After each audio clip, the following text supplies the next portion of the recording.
अस्सलाम वालेकुम। आज हम करेंगे numerical number 9 chapter 4 turning effect of force class 9th physics. Statement: One girl of 30 kg mass sits 1.6 meter from the axis of a seesaw.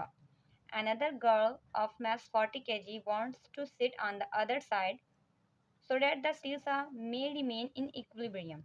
How far away from the axis the other girl may sit? Diagram से हम समझ सकते हैं कि यहाँ पे दो girls का मास बताया गया है और वो सीसा के सेंटर पॉइंट से लेफ्ट और राइट पे बैठी हुई हैं कुछ डिस्टेंस पे। जो मास ऑफ गर्ल 1 है वो 30 kg है और वो उसका जो डिस्टेंस है सेंटर पॉइंट से उसको D1 से डिनोट किया है वो है 1.6 मीटर। जो दूसरी लड़की है उसका मास 40 kg है। अब हमने फाइंड करना है कि वो कितने डिस्टेंस पर बैठे कि जो सीसा है वो इक्विलिब्रियम में रहे, लाइक वो ऊपर और नीचे ना हो बल्कि बिल्कुल एक स्ट्रेट लाइन में हॉरिजॉन्टल वे में हमें नज़र आए। तो फॉर्मूला जो हम यूज़ करेंगे वो होगा प्रिंसिपल ऑफ मोमेंट का, जो कि होता है कि clockwise moment equals anti clockwise moment. तो उसके अकॉर्डिंग क्लॉकवाइज मोमेंट में आ जाएगा हमारे पास W1 multiply D1 equals W2 multiply by D2। अब ये जो W है दैट इज़ वेट, क्योंकि जो मूवमेंट होता है वो तो टॉर्क होता है, तो टॉर्क का फॉर्मूला तो F मल्टीप्लाई एल है। ठीक है, रिकॉल के लिए यहाँ पे लिखती हूँ, टॉर्क का फॉर्मूला है F मल्टीप्लाई एल। F को हम W से रिप्लेस कर देते हैं और L को हम डिस्टेंस से रिप्लेस कर देते हैं। तो इस तरीके से मूवमेंट का हमारा ये एक फॉर्मूला सिंबल वाइज बदला है, बाकी है वो सेम फार्मूला ही। अब जो वेट है वो हम फाइंड कर लेते हैं। तो दोनों गर्ल्स का जो वेट है उसके लिए फॉर्मूला है, वेट का सिंपल फॉर्मूला mg। ठीक है, तो वेट 1 के लिए फॉर्मूला होगा m1g मल्टीप्लाई D1 और वेट 2 के लिए होगा m2g मल्टीप्लाई D2। आप चाहें तो आप इधर ऊपर भी कन्वर्जन करके आ सकते हैं, नीचे भी कर सकते हैं। तो m1 30 है और g की वैल्यू है 10, g is a constant, so D1 आपका 1.6 है। m2 की वैल्यू है आपकी 40 और g की वैल्यू आपकी 10 है और D2 हमने करना है फाइंड, उसको एज इट इज़ छोड़ दें। लेफ़्ट साइड पे आप कर लें पहले 300 मल्टीप्लाई 1.6 और इस साइड पे 400 मल्टीप्लाई D2। अब एक स्टेप वो करें जो पिछले न्यूमेरिकल्स में भी मैंने आपको करवाया है कि जो चीज़ फाइंड करनी है अगर वो राइट साइड पे है तो पहले नंबर पे आप ये करें कि लेफ्ट हैंड साइड और राइट हैंड साइड को आपस में एक्सचेंज करवा लें इस एरो से। इससे हमारे लिए सोल्यूशन बहुत ही ज़्यादा ईजी हो जाएगा, कन्फ्यूजन बिल्कुल भी नहीं होगी, क्योंकि जो चीज़ फाइंड करनी होती है उसको लेफ़्ट पे ही होना चाहिए।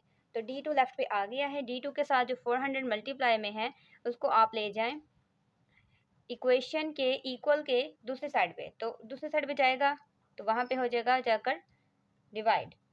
तो डिवाइड में आपने लिखा, कैलकुलेटर में इसको सॉल्व कर लें तो आपको D2 का आंसर मिलेगा 1.2 मीटर। ये वो डिस्टेंस है जिस पर सेकंड गर्ल अगर बैठेगी तो सीसा जो है ना वो इक्विलिब्रियम में ही रहेगा। I hope you understand, please subscribe. Numerical number 10, the statement is find the tension in each string as shown in figure if the block weigh 150 Newton. Understanding के लिए मैंने डायग्राम बनाई है कि हमारे पास जो ब्लॉक है ना उसका वेट 150 न्यूटन है और उसको एंगल वो 60 डिग्री का बना रहा है। स्टेटमेंट में तो सिर्फ हमें वेट गिवन है, एंगल हमें फिगर से मिलेगा। हमने फाइंड करनी है tension in each string. Each string से मुराद है कि यहाँ पे ना दो स्ट्रिंग है, एक वो है जो टेढ़ा सा है यानी कि इंक्लाइंड है, उसको मैं T1 से डिनोट करूँगी, और जो बिल्कुल वर्टिकल है जो यहाँ से यहाँ तक है वो है T2। डायग्राम में ये लाइन भी स्ट्रेट है लेकिन मैंने इसको डॉटेड बनाया है अपनी अंडरस्टैंडिंग के लिए। तो T1 और T2 मुझे फाइंड करना है। फॉर्मूला मैंने यहाँ पे लिखा है जो है मेरे पास T1 का। T1 अगर आप देखें तो ये थोड़ा सा इंक्लाइंड है, इसका जो वर्टिकल कंपोनेंट होगा, लाइक टेंशन एक तरह की फोर्स ही तो है, तो फोर्स एक वेक्टर क्वांटिटी है तो उसका वर्टिकल कंपोनेंट अपवर्ड होगा, और जो उसका अपवर्ड कंपोनेंट है T1 का वो बैलेंस्ड होगा वेट से। ब्लॉक का जो वेट है वो उसको बैलेंस करेगा, दैट्स वाई वो लटका हुआ है। तो उसको मैंने T1 sine theta equal W से किया है। इस तरह के न्यूमेरिकल हम पीछे भी कर चुके हैं जो कि 7 वाला न्यूमेरिकल था। ठीक है, तो इसमें हम वैल्यूज लगाते हैं। T1 फाइंड करना है हमने। साइन एक ट्रिग्नोमेट्री टर्म है थीटा में आप 60 पुट कर लें। Theta is the angle, W 150 है हमारा, तो ये हमने कर लिया। साइन 60 को कैलकुलेटर में कर लें तो आपको एक रेशियो मिलेगी, दैट इज़ √3/2। आप ये भी यूज़ कर सकते हैं, और अगर आप चाहें तो आपको जो पॉइंट में आंसर मिलेगा आप वो भी यूज़ कर सकते हैं। T1 के साथ ये फ्रैक्शन मल्टीप्लाई हो रही है, इक्वेशन की दूसरी साइड पे उसको लेके जाना है, क्योंकि हाँ T1 फाइंड करना है तो उसको यहाँ पे होना पड़ेगा अकेले। तो ये जो फ्रैक्शन है या रेशियो है, ये दूसरी साइड पे जब जाएगी तो वहाँ पे हो जाएगी डिवाइड। तो 150/√3/2। तो डिवाइड में एक और डिवाइड आ गया, तो जो दूसरी डिवाइड का डिनोमिनेटर होता है वो न्यूमिनेटर के साथ जाकर हो जाता है मल्टीप्लाई। तो 150 × 2/√3। इसको आप कैलकुलेटर पर ले लें तो आपको आंसर मिलेगा 173.2। ठीक है, अगर पॉइंट के बाद 2 नहीं आया 3 आ गया तो भी कोई मसला नहीं है, करेक्ट है। दूसरा हमने जो चीज़ फाइंड करनी थी वो T2 है, यानी कि इस ये वाला T2 वर्टिकल जो स्ट्रिंग है वो, लाइक ए स्ट्रिंग के 2 पार्ट्स हैं।